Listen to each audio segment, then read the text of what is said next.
The morning sun cast long shadows across the steps of the Riverside County Courthouse as 8-year-old Emma Rodriguez climbed them slowly, her small hand gripping the leather leash attached to her golden retriever, Buddy.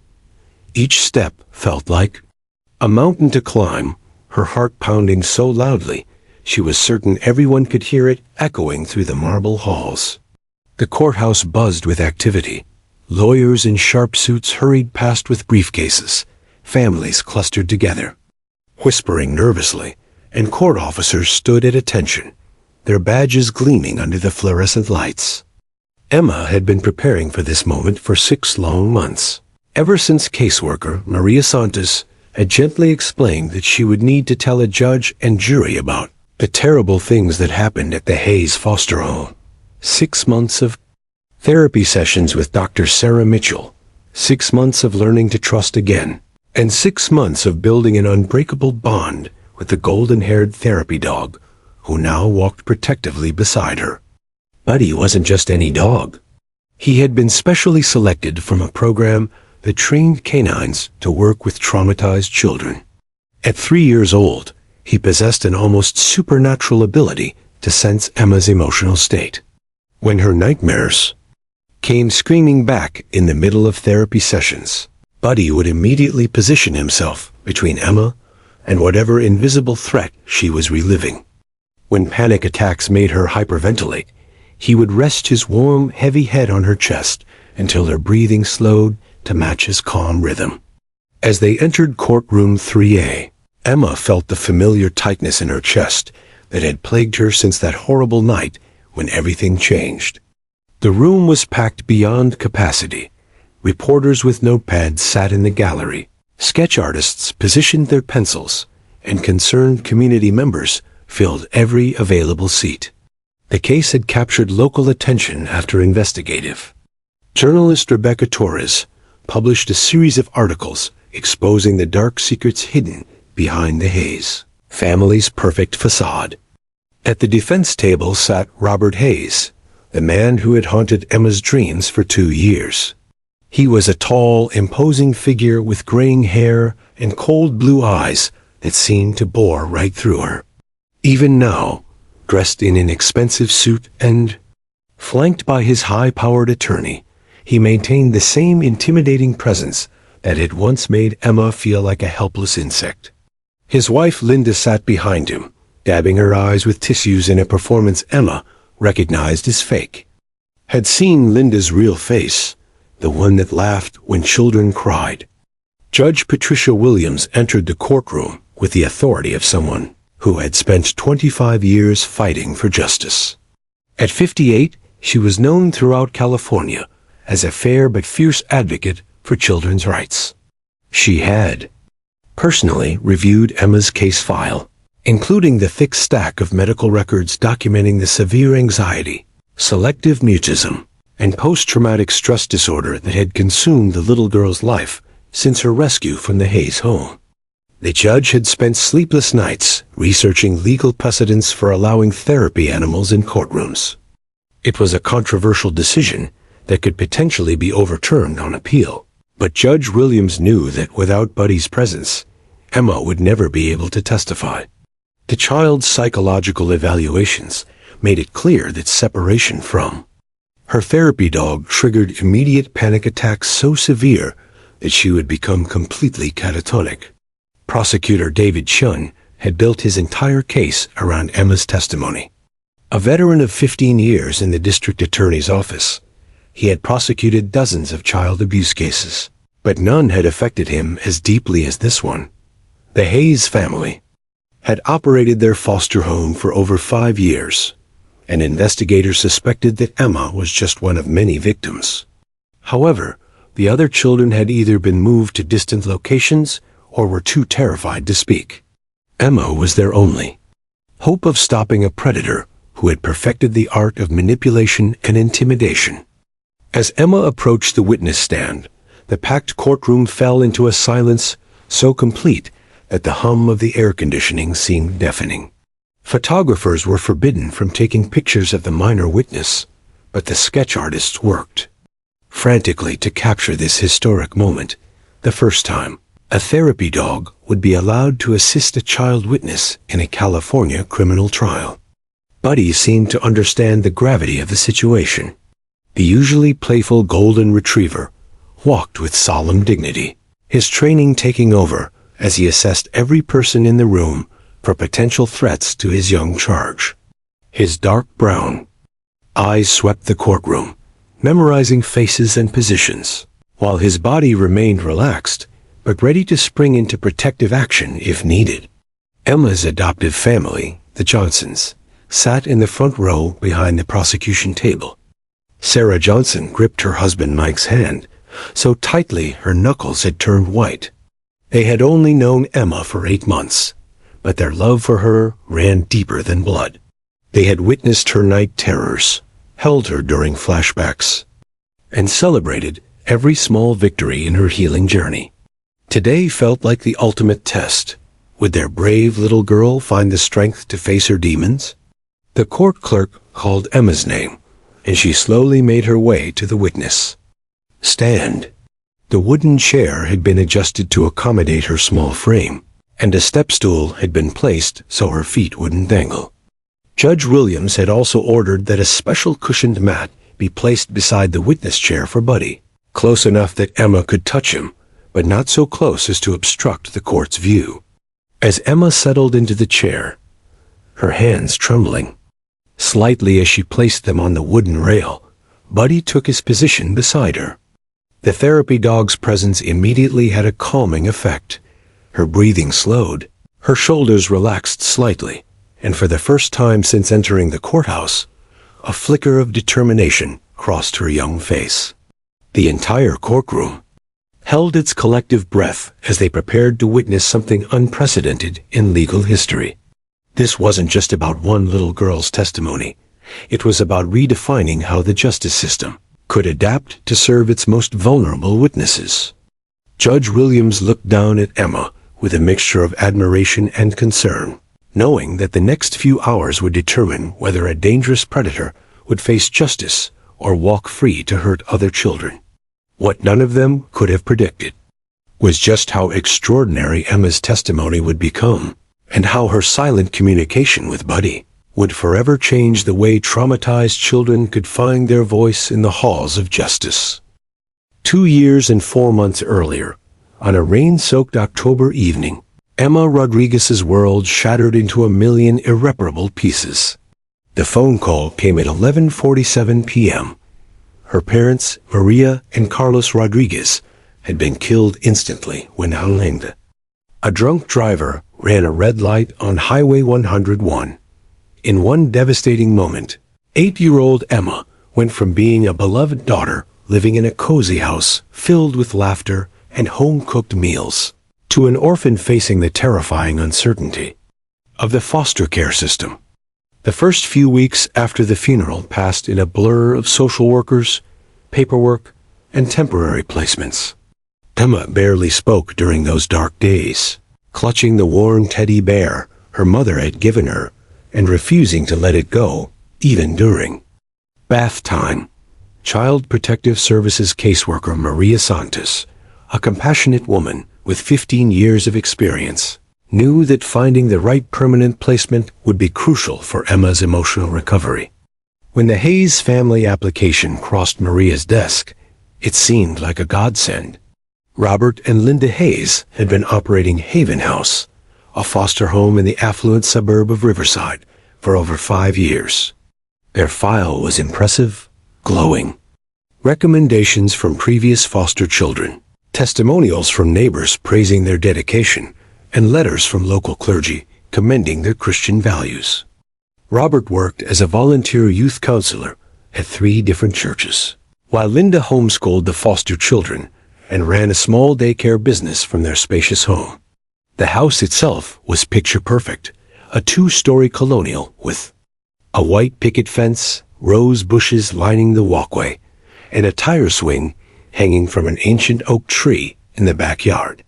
During the initial home visit, Maria watched as Robert Hayes knelt down to Emma's eye level, speaking to her in gentle tones about how excited they were to welcome her into their family.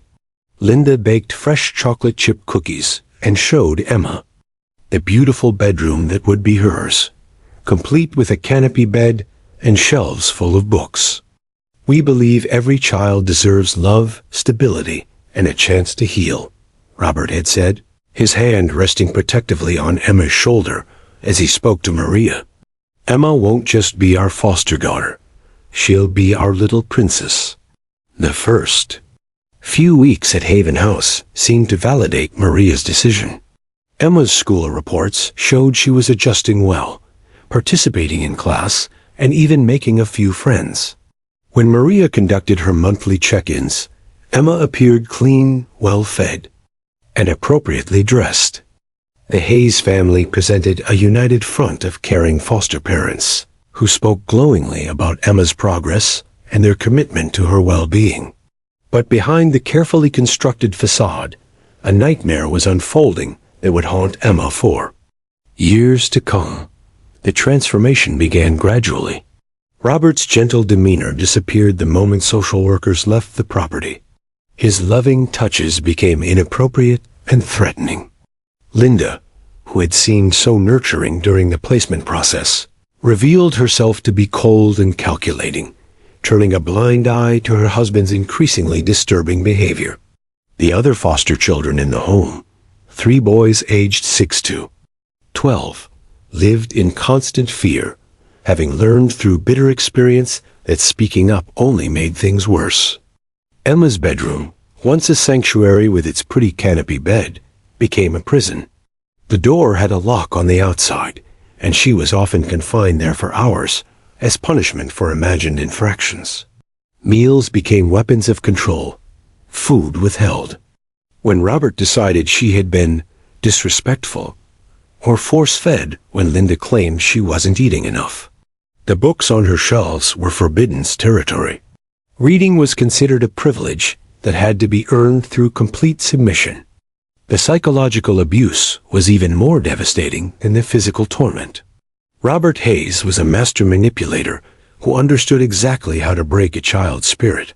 He convinced Emma that her parents' death was punishment for her being a bad girl, and that if she ever told anyone about what happened at Haven House, something terrible would happen to the other children.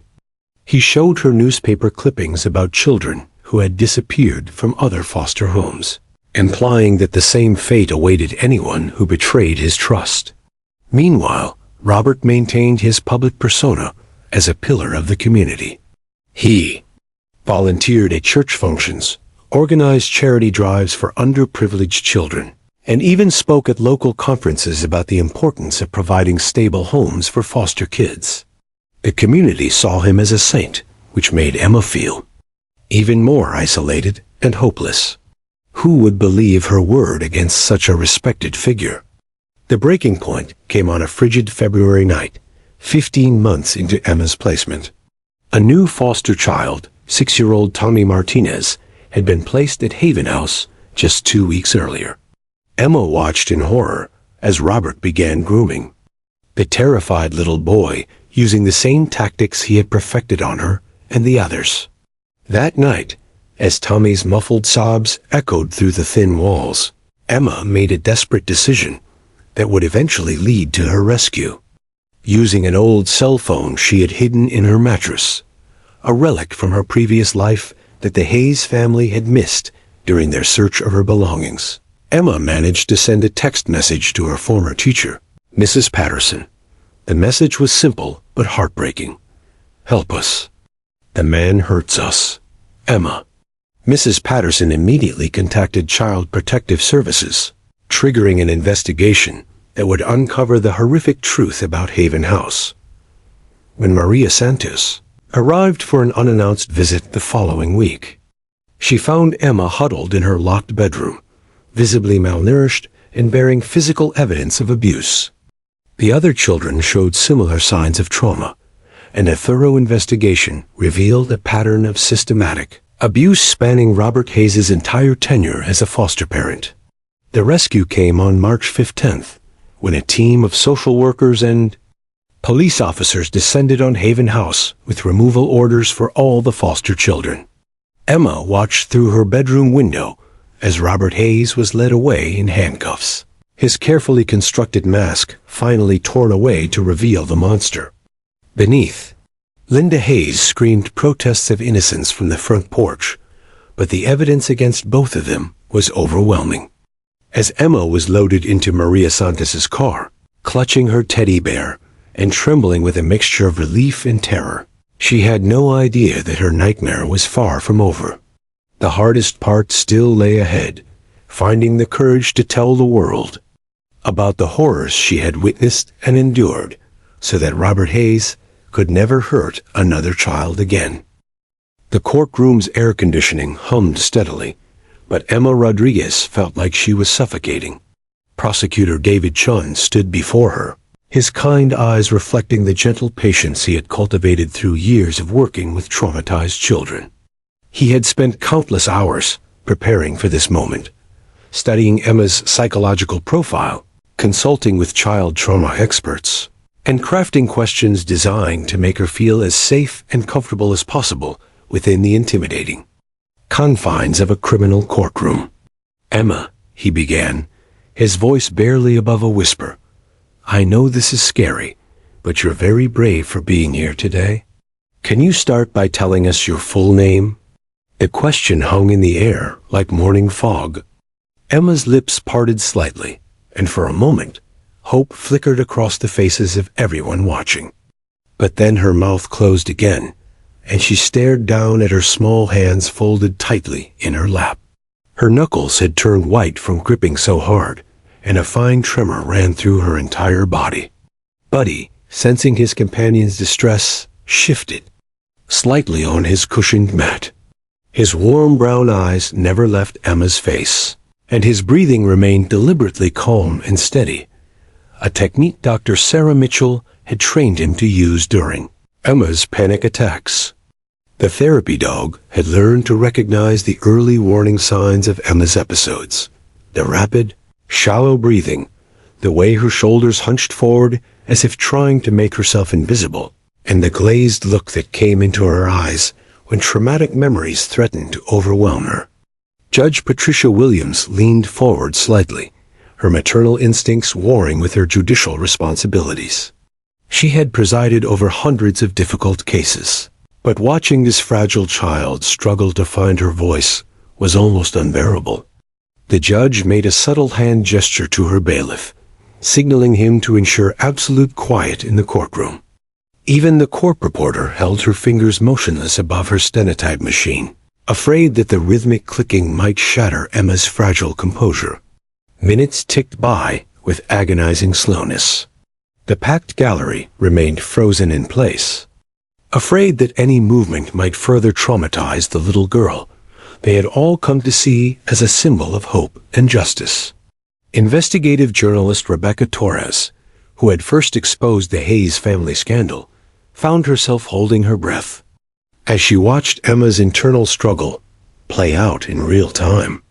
This was the moment her months of investigation had been building toward, and the weight of that responsibility felt crushing. In the second row, Emma's adoptive parents, Sarah and Mike Johnson, exchanged worried glances. They had witnessed Emma's selective mutism during her worst days, the way trauma could steal her voice as effectively as any physical injury. During therapy sessions, Dr. Mitchell had explained that Emma's silence wasn't defiance or fear in the traditional sense. It was her mind's way of protecting itself from reliving the unspeakable horrors she had endured. Robert Hayes sat at the defense table with the composed confidence of a man who had spent years perfecting the art of intimidation. Even now, dressed in his expensive navy suit and surrounded by the formal trappings of justice, he radiated the same menacing presence that had once reduced Emma to a terrified, voiceless shadow. His attorney, Marcus Blackwood, allowed himself a slight smile. In his 30-year career defending the indefensible, he had learned that child witnesses were often the prosecution's weakest link. Children forgot details, became confused under pressure, and most importantly, they could be easily discredited if they failed to present compelling testimony. But Blackwood had underestimated the depth of trauma that Robert Hayes had inflicted. This wasn't simple nervousness or stage fright. This was a child whose very ability to speak had been weaponized against her by a master manipulator who understood exactly how to silence his victims. Emma's eyes darted toward the defense table, and the moment her gaze met Robert Hayes's cold stare, her breathing became even more labored. Suddenly, she was no longer sitting in a courtroom surrounded by people who wanted to help her. In her mind, she was back in that locked bedroom at Haven House, with Hayes looming over her, his voice a menacing whisper. "Nobody will ever believe you. You're just a broken little girl whose own parents didn't want to stay alive for her. If you ever tell anyone what happens in this house, I'll make sure you disappear just like the others." The phantom pain of old injuries began to throb in her arms and back. Her vision started to tunnel, and the familiar sensation of dissociation, her mind's emergency escape mechanism, began to take hold. Dr. Mitchell had warned the legal team about this possibility. When Emma's trauma responses were triggered, she would mentally retreat to a safe place deep inside her mind, leaving her body present, but her consciousness effectively unreachable. Prosecutor Chun tried a different approach, pulling out a small photo of Emma's beloved teddy bear, the one memento from her life before the Hayes family that had somehow survived her ordeal. "Emma, I have a picture here of Mr. Buttons. Would you like to tell us about him?" The mention of her teddy bear should have been comforting, but instead, it triggered an even more intense wave of traumatic memories. Mr. Buttons had been confiscated by Linda Hayes as punishment during Emma's third week at Haven House. She had been forced to watch as Linda threw the cherished bear into the basement furnace, the flames consuming the last tangible connection to her deceased parents, while Robert stood behind her, his hand heavy on her shoulder, whispering that this was what happened to little girls who didn't show proper gratitude for their new home. The courtroom began to blur around the edges of Emma's vision.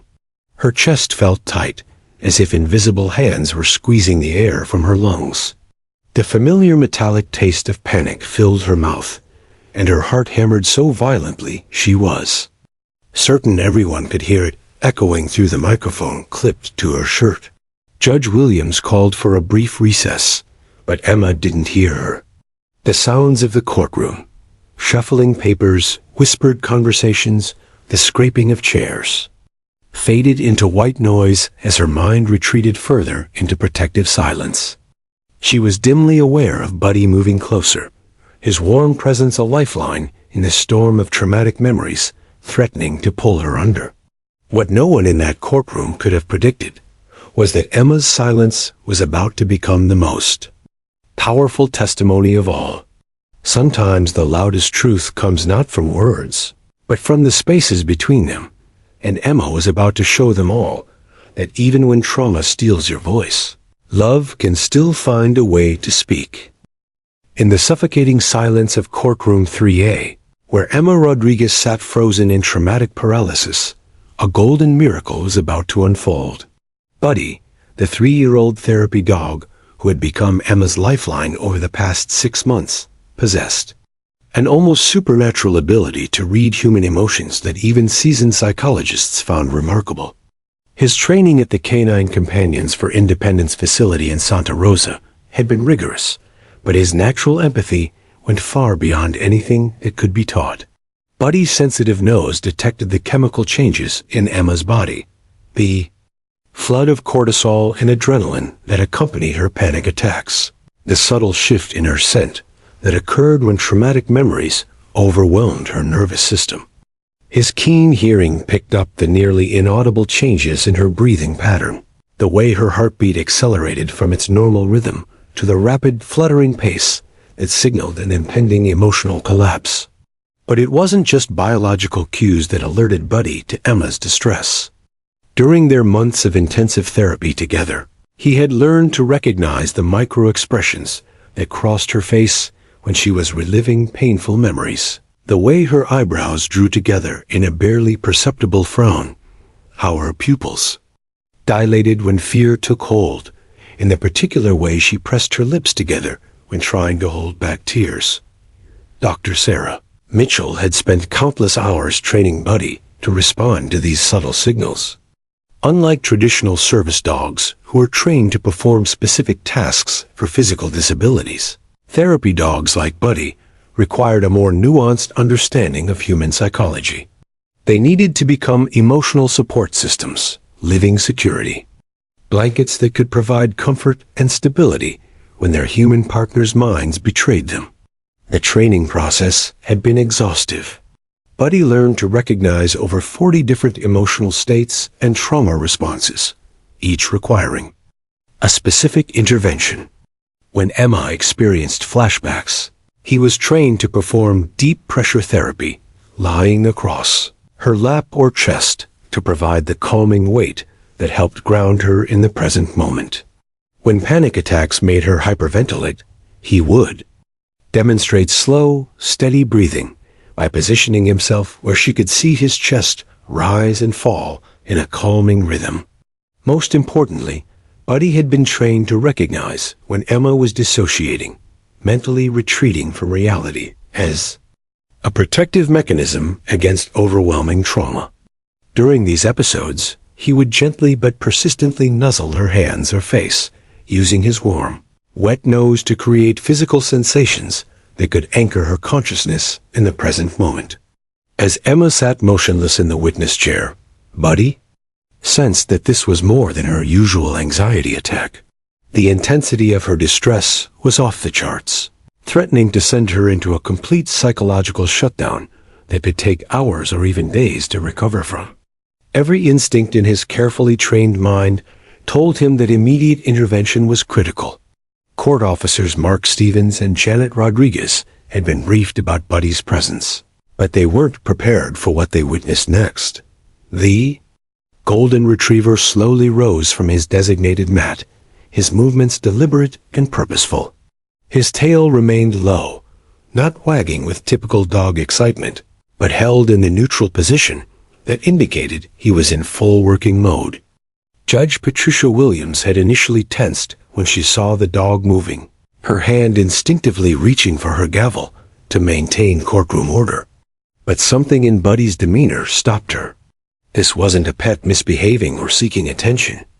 This was a highly trained professional responding to a medical emergency that only he could detect. Buddy approached Emma's chair with the measured steps of a surgeon approaching an operating table. His brown eyes never left her face as he positioned himself strategically beside her, close enough to provide immediate comfort, but not so close as to startle her in her fragile state. The courtroom held its collective breath as they witnessed this unprecedented display of interspecies communication. Defense attorney Marcus Blackwood started to rise from his seat, objecting to what he perceived as a disruption of formal proceedings. But Judge Williams silenced him with a sharp look that could have frozen fire. She had read every research study available on therapy dogs in legal settings, and she understood that what they were witnessing was not a distraction. It was a medical intervention as valid as any medication or therapy technique. Buddy's first move was subtle but profound. He gently placed his large, warm paw on Emma's foot, a contact point that provided physical connection without being overwhelming.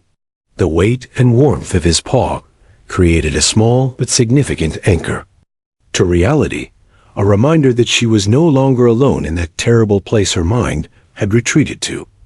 Dr. Mitchell, who had been observing from the gallery, recognized immediately what Buddy was doing. During their training sessions, this had been one of his most effective techniques for bringing Emma back from severe dissociative episodes. The dog's intuitive understanding of trauma psychology was so sophisticated that it often surpassed human therapeutic interventions. Emma's breathing, which had become so shallow it was barely perceptible, began to deepen slightly as Buddy's presence registered in her subconscious mind. Her fingers, which had been clenched into tiny fists, relaxed by millimeters. The glazed look in her eyes flickered, as if a light deep inside was struggling to reignite. Prosecutor David Shun watched in amazement as the therapy dog continued his careful work. Buddy's next move was to shift his position slightly, bringing his head closer to Emma's hands. The familiar scent of his golden coat, a smell that Emma associated with safety, comfort, and unconditional love, began to penetrate the fog of her traumatic dissociation. The courtroom remained absolutely silent, as if everyone present understood they were witnessing something sacred. Even the court reporter had stopped her transcription, recognizing that some moments transcended the need for official documentation. This was not just about legal proceedings anymore. This was about healing, hope, and the extraordinary bond between a traumatized child and the four-legged guardian angel who refused to let her face her demons alone. What happened next would not only change the course of Emma's testimony, but would forever alter how the American legal system approached the testimony of traumatized witnesses. Sometimes the most profound communication happens not through words, but through the silent language of love and trust that transcends all human limitations. As Buddy's warm paw rested gently on Emma's foot, something miraculous began to happen in the hushed courtroom. The golden retriever's steady presence created a bridge between Emma's traumatized consciousness and the overwhelming reality surrounding her. Slowly, like a flower emerging from winter soil, Emma's awareness began to return from the dark corners of her mind, where she had retreated for protection. Her right hand, which had been clenched in a death grip around the edge of her chair, gradually relaxed and moved toward Buddy's familiar golden head. The moment her trembling fingers made contact with his soft fur, a visible change rippled through her small frame. Her breathing deepened, her shoulders dropped from their defensive hunch, and the glazed look in her eyes began to clear like morning fog lifting from a valley. Dr. Sarah Mitchell, watching from the gallery with the intensity of a mother hawk protecting her young, recognized the signs immediately. This was the breakthrough they had worked toward for 6 long months. The moment when Emma's therapeutic bond with Buddy would become stronger than her paralyzing fear. During their countless sessions together, Dr. Mitchell had developed a revolutionary communication system specifically designed for children who had been traumatized into silence. The system wasn't simply borrowed from existing sign language programs.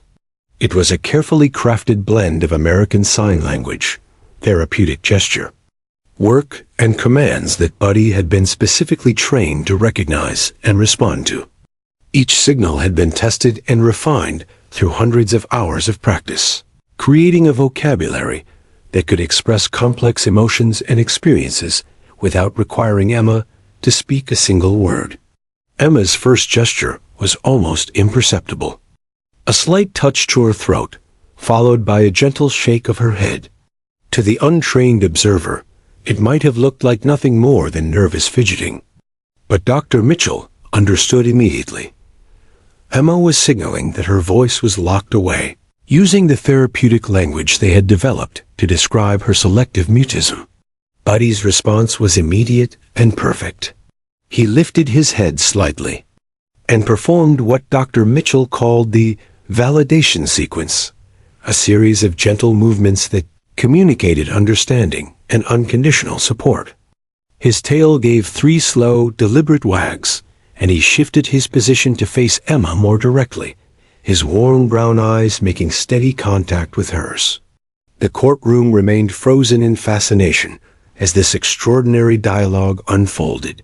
Judge Patricia Williams had witnessed many unusual proceedings in her 25 years on the bench, but nothing had prepared her for the profound communication she was observing. Every person in the room seemed to understand instinctively that they were witnessing something unprecedented, a new form of testimony that transcended traditional legal boundaries. Emma's next gesture was more complex. She placed her hand over her heart and made a series of small, rapid movements, a signal that indicated her heart was racing with fear. Buddy immediately responded by moving closer and performing his calm heart routine, synchronizing his breathing with a rhythm designed to help regulate Emma's nervous system. His chest rose and fell in slow, deliberate cycles, and Emma's breathing began to match his pace automatically. Prosecutor David Chun stood transfixed, realizing that he was witnessing a form of testimony unlike anything in legal history. He had spent weeks preparing traditional questions for Emma, but now he understood that conventional interrogation methods would be useless. This child had found a way to communicate that bypassed the trauma responses that had been stealing her voice. Defense attorney Marcus Blackwood, however, was growing increasingly agitated. His entire strategy had been built on the assumption that Emma would either remain silent or break down under the pressure of formal questioning. This unprecedented form of communication threatened to demolish his carefully constructed defense. He began scribbling furious notes, already planning objections based on the unconventional nature of the testimony. But Robert Hayes himself was experiencing something far more disturbing than legal concerns. As he watched Emma communicate with her therapy dog, a cold recognition began to dawn. This was the same little girl he had systematically terrorized. For over a year, the broken child who had cowered in silence, no matter what horrors he inflicted. Yet here she was, finding a way to speak that he had never anticipated or prepared for. The absolute control he had once wielded over her was crumbling before his eyes. Emma's gestures became more elaborate as her confidence grew. She pointed to her eyes and then covered them with her hands, the signal for seeing terrible things. Buddy immediately moved to position himself between Emma and the defense table, a protective stance that communicated his understanding that she felt threatened by someone in the room. The therapy dog's response sent a ripple of understanding through the courtroom. Without a single word being spoken, Emma had managed to convey that she was afraid of someone present, and Buddy's trained response indicated the general direction of that threat. It was circumstantial evidence, but it was also powerfully compelling. Dr. Mitchell watched with growing amazement as Emma continued her silent testimony. The child was using advanced combinations of signals she had never attempted before, as if the courtroom setting was unlocking new levels of communication she hadn't known she possessed. Emma touched her stomach and doubled over slightly, indicating the sick feeling she got when remembering traumatic events. Then she pointed to different areas of her body, each gesture accompanied by Buddy's corresponding comfort responses. Court reporter Sandra Martinez had given up trying to transcribe this unprecedented exchange through traditional methods. Instead, she was making detailed notes of the physical gestures and Buddy's responses, creating what would later become the first official court record of therapy dog-assisted testimony.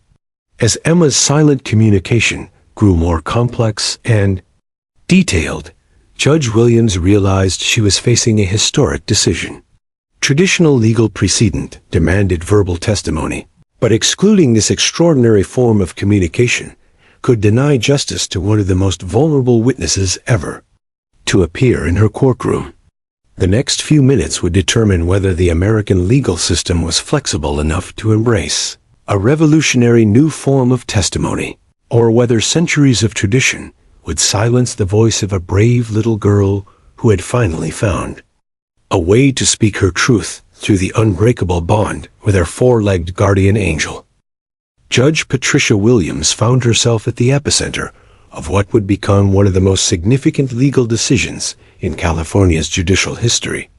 As Emma's silent communication with Buddy continued to unfold before the mesmerized courtroom, the weight of precedent pressed heavily on the judge's shoulders. In her 25 years on the bench, she had never faced a situation that challenged the very foundations of legal testimony quite like this. "I'm calling for a 15-minute recess," Judge Williams announced, her voice carrying the gravity of someone about to make a decision that would ripple through the legal system for decades to come. "Counsel, please approach the bench. Dr. Mitchell, I'd like you to join us as well." The informal sidebar that followed was unlike anything the veteran attorneys had ever experienced.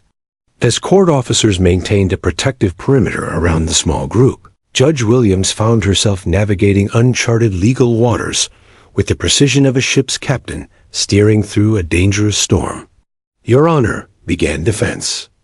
Attorney Marcus Blackwood, his usually smooth demeanor cracking under pressure. "What we're witnessing here is highly irregular and potentially prejudicial. There's no legal precedent for allowing this type of performance ... to substitute for actual testimony. The defendant has a right to face his accusers, not their pets." Prosecutor David Chen immediately countered, his voice tight with controlled emotion. "Your Honor, we're not dealing with a performance. We're witnessing a legitimate form of communication from a severely traumatized child witness. The Americans with Disabilities Act requires reasonable accommodations for witnesses with disabilities, and Emma's selective mutism, caused directly by the defendant's alleged abuse, certainly qualifies." Dr. Sarah Mitchell stepped forward, her credentials as both a licensed child psychologist and expert in trauma-informed therapy lending weight to her words. "Your Honor, if I may, what you're observing is a breakthrough in therapeutic communication that we've been developing specifically for this case. Emma's selective mutism isn't a choice. It's a neurological response to severe trauma. The communication system she's using with Buddy bypasses the trauma pathways that block her verbal expression while still allowing her to convey accurate, detailed information about her experiences." Judge Williams studied the three professionals before her, each representing different aspects of a complex legal and ethical puzzle. Behind them, Emma sat quietly with Buddy, unaware that her future, and the future of countless other traumatized children, hung in the balance of this unprecedented legal debate. "Dr. Mitchell," the judge continued, "can you explain exactly how this communication system works? I need to understand the reliability and accuracy of what we're witnessing before I can make any determinations about its admissibility." Dr. Mitchell pulled out a tablet containing months of documentation from Emma's therapy sessions. "Your Honor, we've developed what we call assisted trauma communication, a system that combines elements of therapeutic play therapy, modified sign language, and trained animal responses. Emma uses specific gestures to communicate experiences and emotions, and Buddy's responses serve as both validation and clarification of her statements." She continued, her voice gaining strength as she explained her revolutionary work. For example, when Emma touched her throat and shook her head. Earlier, she was indicating that she feels voiceless, a common trauma response. Buddy's positioning and eye contact confirmed his understanding of her emotional state. When she pointed to her eyes and covered them, she was communicating that she witnessed disturbing events. Buddy's protective stance between Emma and Dowd's defense table indicated he recognized a threat response from her. Prosecutor Chun seized the moment. "Your Honor, this isn't supernatural or mystical. It's evidence-based therapeutic communication that's been documented extensively. Dr. Mitchell has 6 months of detailed records showing the consistency and accuracy of Emma's communications through this method." Defense attorney Blackwood struggled to maintain his objections. "But Your Honor, how can we cross-examine a dog? How can we challenge testimony that's delivered through animal behavior? This sets a dangerous precedent that could allow any witness to avoid direct questioning by claiming trauma." Judge Williams raised her hand to silence the attorneys.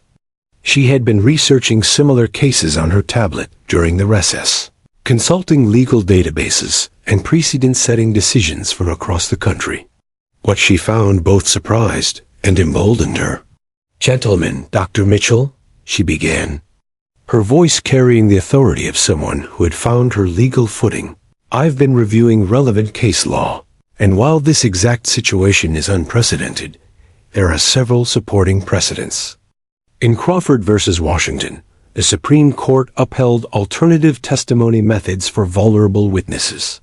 The California Evidence Code Section 1347 specifically allows for accommodations for child witnesses in abuse cases.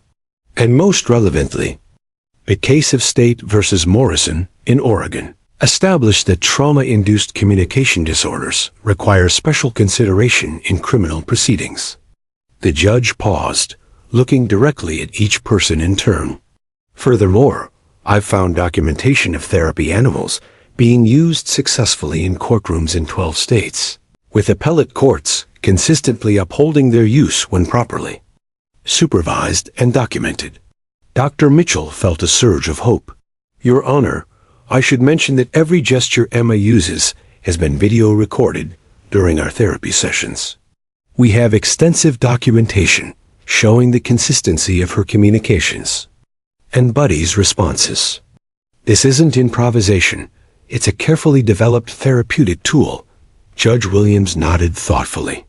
Dr. Mitchell, would you be willing to serve as an official interpreter for Emma's testimony? You would be sworn in as an expert witness, and your translations would become part of the official court record. Absolutely, Your Honor. This is exactly what we've been preparing for. The judge turned back to the attorneys. Gentlemen, I'm going to allow this testimony to proceed with Dr. Mitchell serving as interpreter. Mr. Blackwood, you'll have full opportunity to cross-examine both Emma through her communication method and Dr. Mitchell regarding her interpretations. This accommodates the defendant's right to confront his accuser while providing necessary support for a traumatized child. Witness. As they prepared to return to the formal proceedings, Judge Williams made one final statement that would be quoted in law journals for years to come. The law must evolve to serve justice, not the other way around. Today, we're not just deciding a case. We're determining whether our legal system is compassionate enough to give voice to those whom trauma has silenced. When court reconvened, the atmosphere had completely transformed. What had begun as a traditional criminal trial was about to become a landmark case in victim advocacy and therapeutic jurisprudence, with a brave little girl and her therapy dog leading the way toward a more inclusive and compassionate justice system. As Dr. Sarah Mitchell was sworn in as Emma's official interpreter, the atmosphere in courtroom 3 crackled with electric anticipation. The packed gallery leaned forward collectively, understanding they were about to witness history in the making. Emma sat straighter in her chair, Buddy positioned protectively beside her, as if the formal recognition of their communication system had given her newfound strength and validation.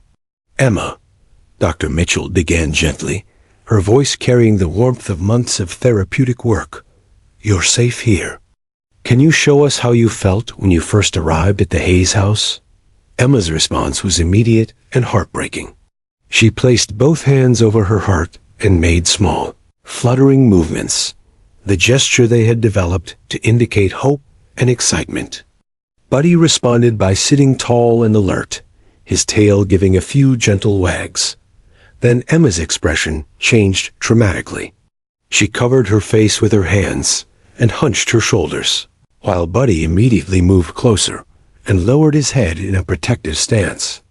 The record will show, Dr. Mitchell translated with professional precision, that Emma initially felt hopeful and excited about her placement with the Hayes family, but that feeling quickly changed to fear and the need to hide. Robert Hayes shifted uncomfortably in his chair, the first crack appearing in his carefully maintained facade of innocence.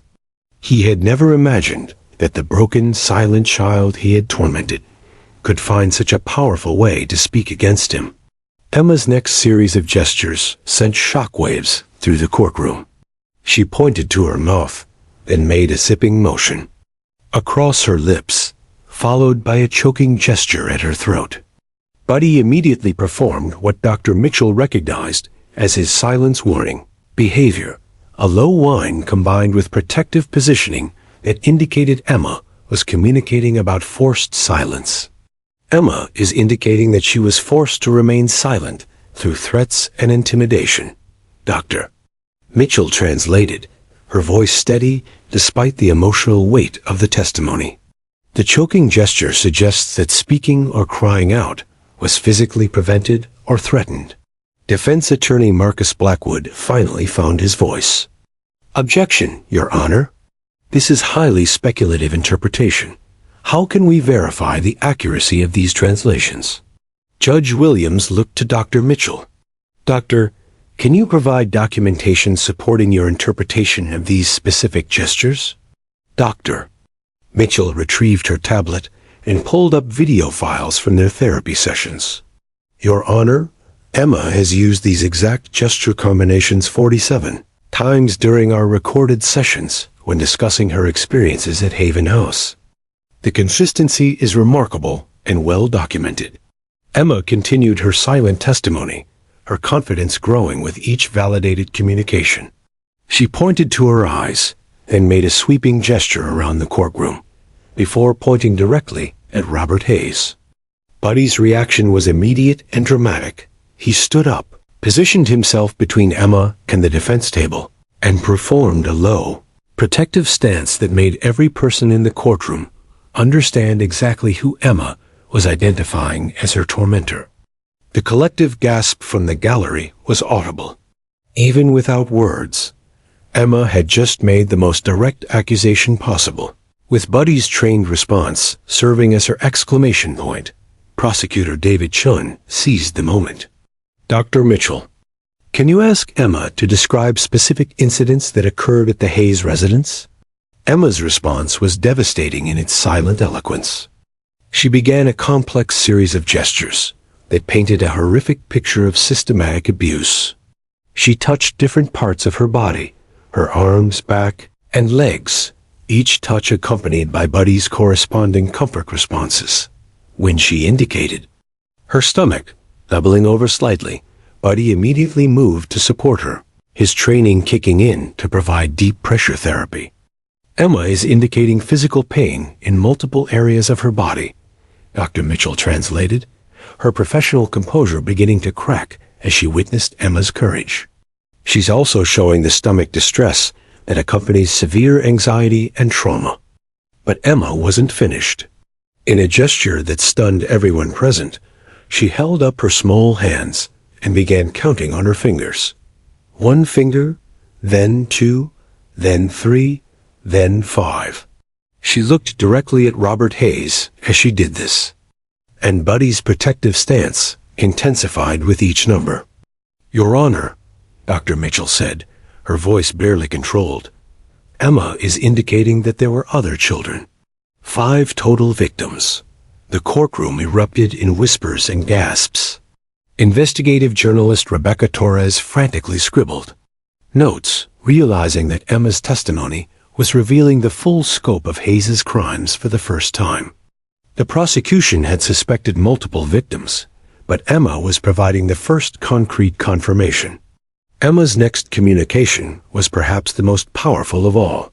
She made a gesture toward the gallery, then pointed to herself, and finally made a protective stance with her arms spread wide. Buddy immediately moved to mirror her protective posture, creating a living tableau of courage and defiance. Emma is saying that she's speaking not just for herself, but for all the other children. Dr. Mitchell translated, tears now openly streaming down her face. She's taking a protective stance for other victims. Robert Hayes's carefully constructed mask of innocence finally shattered completely. The confident, respected community leader was gone, replaced by a man whose darkest secrets were being exposed by the very child he had tried to destroy. His hands shook as he gripped the edge of the defense table, and for the first time since the trial began, genuine fear flickered in his cold blue eyes.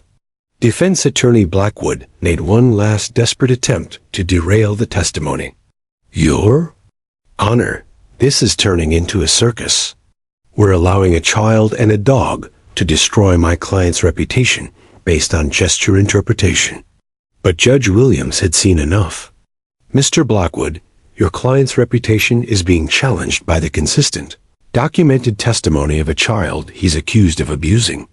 The method of communication doesn't change the substance of her accusations. Emma's final gesture sequence was both heartbreaking and triumphant. She placed her hand over her heart, then extended it toward Buddy, and finally pointed to the ceiling with a gesture of rising or flight. Buddy responded by sitting tall and proud beside her, his golden coat seeming to glow in the courtroom lights. Emma is saying that her heart was broken, that Buddy helped heal it, and now she feels strong enough to fly free, Dr. Mitchell translated, her voice filled with admiration for the brave little girl who had found a way to transform her deepest trauma into powerful testimony. As Emma's silent testimony concluded, the entire courtroom sat in stunned silence, understanding that they had witnessed something unprecedented in the annals of American jurisprudence. A child finding her voice through love, courage, and an unbreakable bond with her four-legged guardian angel. A jury deliberation lasted exactly 3 hours and 47 minutes, a remarkably swift decision for such a complex case. As the 12 men and women filed back into courtroom 3A, their faces carried the weight of having witnessed something that would stay with them for the rest of their lives. Jury foreman Michael Torres, a construction supervisor and father of 3, had tears in his eyes as he stood to deliver their verdict. "Your Honor," he began, his voice thick with emotion, "we, the jury, find the defendant, Robert James Hayes, guilty on all counts of child abuse, child endangerment, and operating an unlicensed foster care facility with intent to harm minors." The courtroom erupted in a mixture of relief, tears, and quiet celebration. Emma, still seated in the witness chair with Buddy beside her, didn't fully understand the legal implications of the verdict, but she could feel the shift in the room's energy.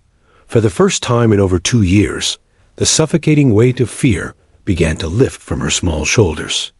Robert Hayes collapsed into his chair, as if all the air had been sucked from his lungs. The community pillar who had once commanded respect and admiration was now revealed as the monster he had always been beneath his carefully crafted facade. His wife Linda, who had been sentenced earlier in a separate proceeding, was already serving a 5-year prison term for her role in enabling and covering up the systematic abuse. Judge Patricia Williams allowed the emotional release to continue for several minutes before calling for order.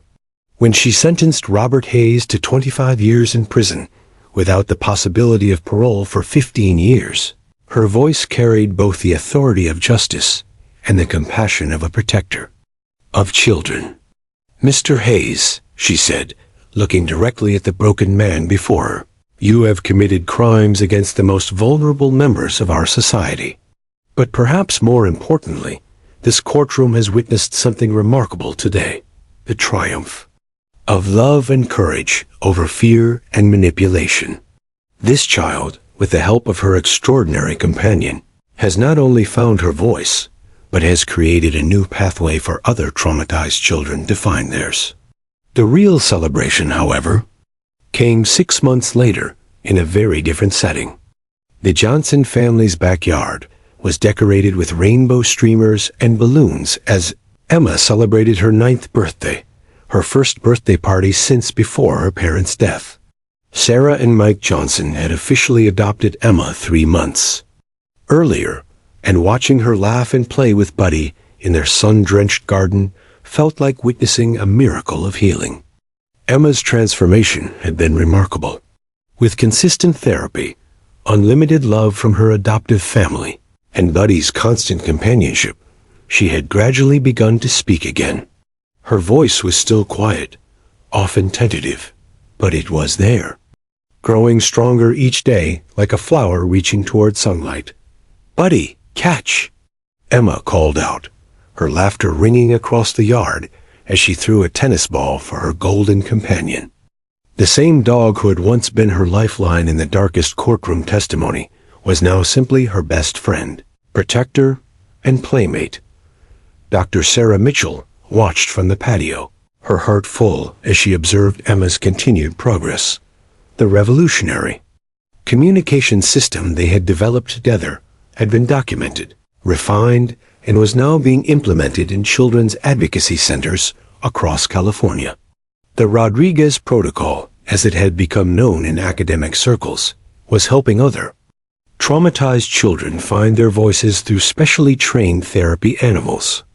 "She's incredible," Sarah Johnson said, joining Dr. Mitchell at the patio table. "3 months ago, she barely whispered. Now listen to her." Emma was indeed chattering away to Buddy, telling him elaborate stories about the adventures they would have when they visited the beach next weekend. Her adoptive mother marveled at how naturally happiness seemed to flow from the little girl, who had once been so broken that professionals wondered if she would ever speak again. The legal implications of Emma's case had rippled far beyond Riverside County. The California State Supreme Court had unanimously upheld Judge Williams's decision to allow therapy dog-assisted testimony, establishing legal precedent that was already being adopted in courts across the nation. Law schools were adding courses on therapeutic jurisprudence, and therapy dog training programs were expanding to meet the growing demand from legal advocates. Investigative journalist Rebecca Torres had won a Pulitzer Prize for her series exposing the foster care abuse ring that Robert Hayes had operated. Her follow-up articles about Emma's revolutionary testimony method had sparked national conversations about trauma-informed justice and the need for legal system reforms that prioritized healing alongside punishment. But perhaps the most significant impact was on the other children. 4 more victims of the Hayes family abuse had been identified and were now receiving specialized therapy services. 2 of them were already working with therapy animals of their own, learning to communicate their experiences through the methods Emma had pioneered. As the birthday party wound down and guests began to leave, Emma approached Dr. Mitchell with something she had been working on during their sessions: a letter. She wanted to share with other children who might be afraid to speak about bad things that had happened to them. "Dr. Sarah," Emma said, her voice clear and confident, "I wrote something for the scared kids." She handed over a piece of construction paper covered in careful 9-year-old handwriting.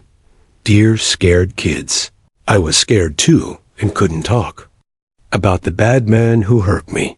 But I learned that even when words get stuck, love can still find a way out.